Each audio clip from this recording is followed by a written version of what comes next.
If you own a 30-year-old Miata, chances are it sounds like this.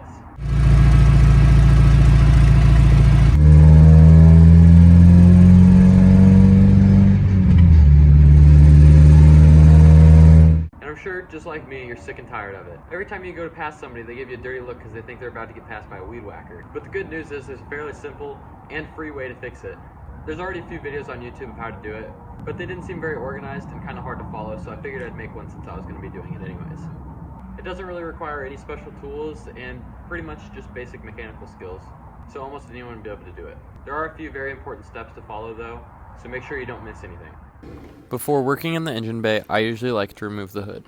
You don't have to do this, but it makes getting in there easier. There are 2 bolts on either side. You just remove them and then lower the mount.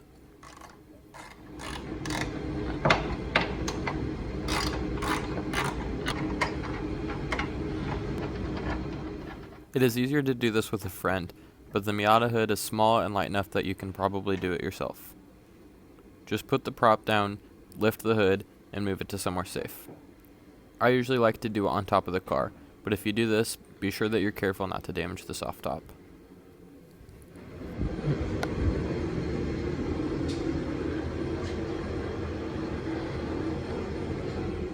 The first step is to remove the intake. There are 2 hose clamps you can loosen with a screwdriver or a 10mm wrench on either side, and then they will just pop off. There are also a couple of vacuum lines that you can take off with pliers, and then they will simply pull off.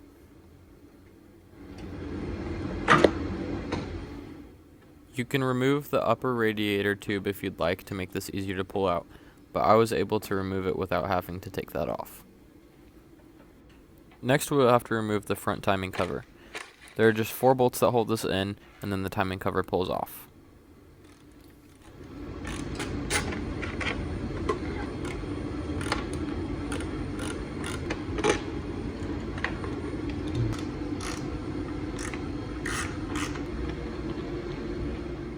You may have to remove the valve cover before being able to get the timing cover out.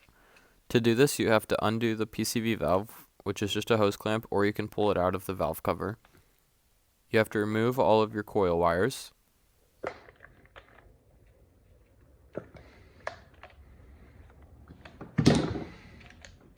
Next, you'll have to remove 2 bolts to move the coil wire bracket out of the way.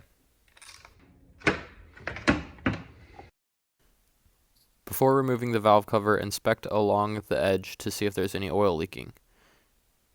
Do this on both sides, and if there is oil leaking, you'll need to replace your valve cover gasket while you have the valve cover off. Then you just remove all of the bolts that surround the valve cover, and then the valve cover will pop off. Make sure you put this in a place that there's not going to get contaminants underneath the valve cover or that will get into your oil. Now we can pull out that front timing cover that we loosened earlier.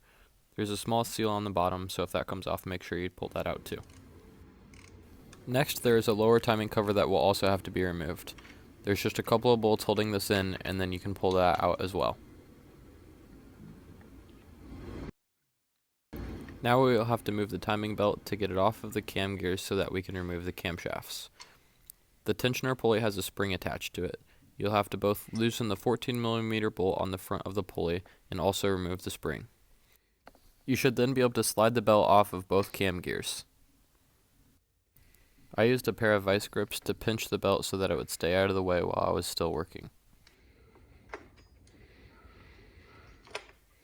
Next, it is time to remove the camshafts, but before doing this, you need to make sure that you have a way to make sure that when you put them back in, it is properly timed. You can do this by marking where they are whenever you take them out, or by putting the engine atop dead center before you remove them.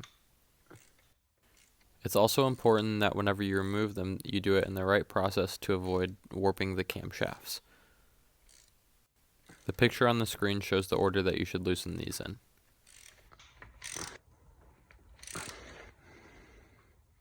Once all the caps have been loosened, you can now pull them out. Make sure that you have a clean area to put these down and that you keep them in the same order that they came out in. Make sure that you're careful with the camshafts when you remove these. If you score them or drop them, they will be damaged and you will have to replace them. There's a cam angle sensor on the back of the left cam. To remove this, you'll have to undo 2 bolts on the top to remove the cap, and then loosen 1 bolt in the back to be able to pivot it out of the way so the camshaft can come out.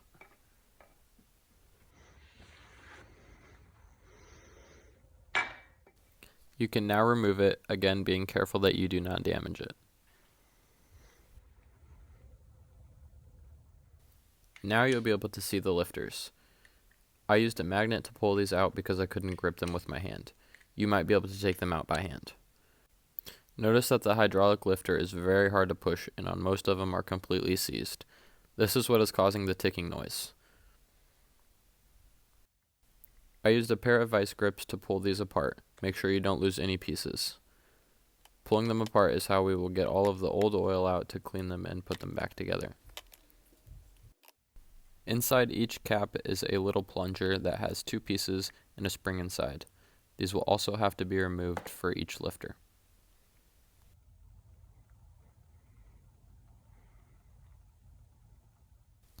The next step is to soak them in some sort of parts cleaner or degreaser.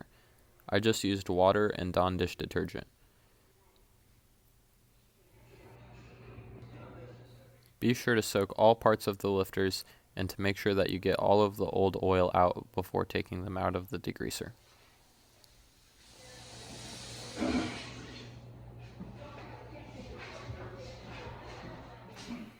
Next, we will have to rinse all of the degreaser off of these. This is important so that you don't get any in your oil, so make sure that they're rinsed out very well.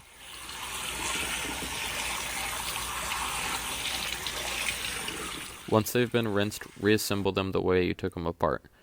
After, you will have to pump them full of oil so that way whenever they go back in, they're not dry. Submerge them in oil and push the plunger in until you stop seeing air come out of them. This means that they are full of oil. Once all the lifters are full of oil, you can put them back into the engine. To do this, just simply drop them back into their slots and make sure that they're seated completely.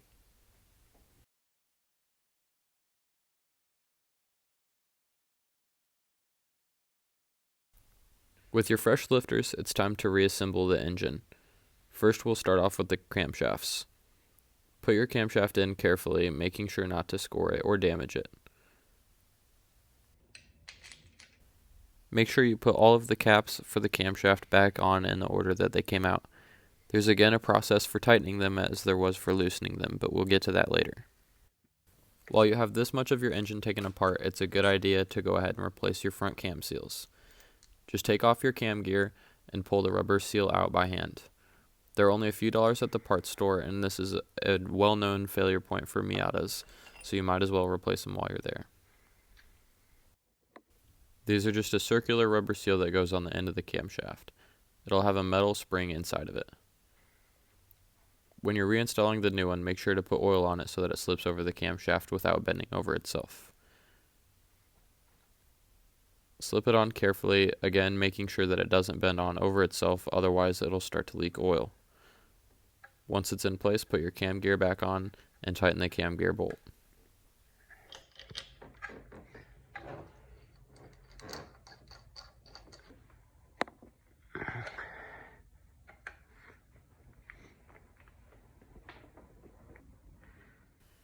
Make sure you line up your timing marks so that your cam gear is in time, and then go ahead and do the same thing with the other camshaft.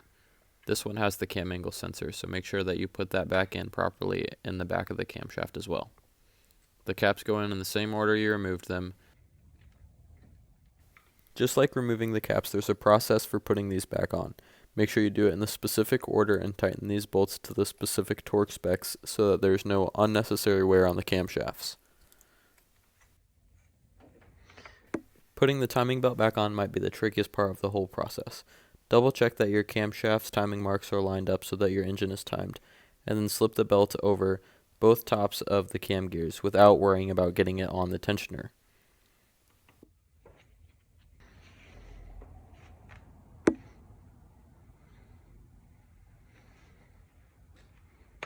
But the way I got the timing belt back on, and the way I always have, is by getting it on both cam gears first, and then this tensioner pulley down here, I do not worry about getting it on there yet. I just get it on there and make sure it goes past this pulley here and it's on the crank gear down at the bottom. And then once I've got it slid on, Then you worry about this right here. As long as this is loose and you can slide it all the way backwards, then you can slide this belt back so that it's halfway off of both of the cam gears, and that'll give you enough room to be able to push this over this fairly easy. And then you just make sure that you get it the rest of the way on, and then attach this spring down here and tighten your pulley, and then your timing belt is on. If you haven't already, make sure that your cam angle sensor is back into the back of the camshaft and tighten the bolt in the back. Then we can start to put the front cover back on. Again, this is just 4 bolts.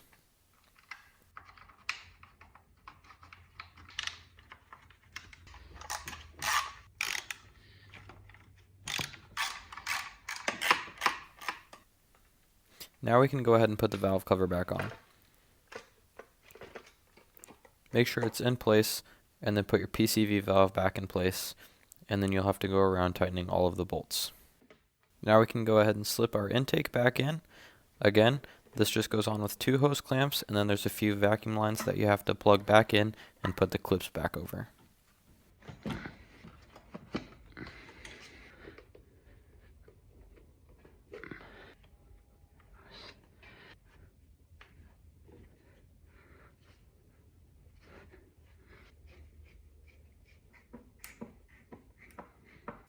Now we will have to go ahead and put our plug wires back on.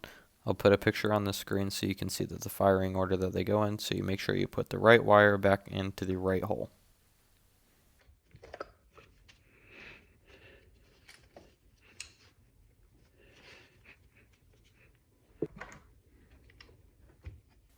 Go ahead and put the bracket back in place with the 2 bolts we removed earlier.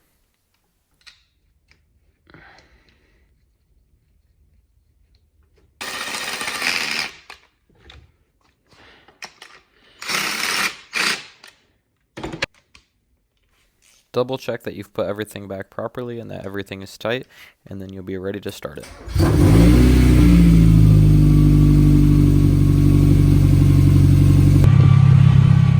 If there's still a ticking noise, don't worry. The oil still has to recirculate back up to the lifters, so you might have to take it on a short drive.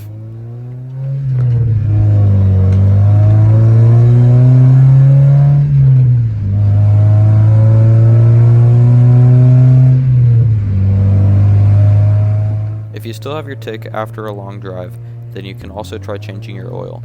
Rotella T6 5W40 works for most people, but for me, this did the trick.